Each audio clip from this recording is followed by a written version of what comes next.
2019 నుంచి 24 వరకు విధ్వంస పాలన మనం చూసాం. మన సిబిఎన్ పై ఉన్న వ్యక్తిగత కక్షతో అమరావతిని చంపేయాలని చూశారు. ఒక్క ఇటుక కూడా పెట్టకుండా 3 రాజధానులంటూ 5 సంవత్సరాలు గడిపేశారు.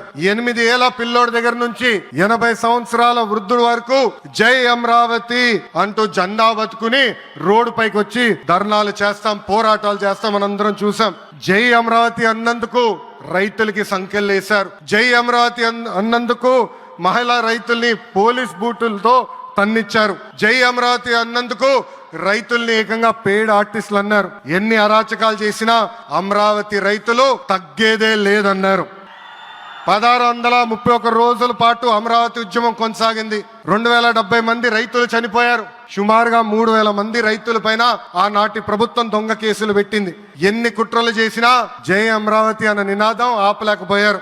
అయినా ఆపేదానికి పీకేదానికి అమరావతి ఎవరో ఇంట్లో పెంచుకున్న మొక్క కాదు, జనం గుండెల్లో దాచుకున్న ప్రజా రాజధాని.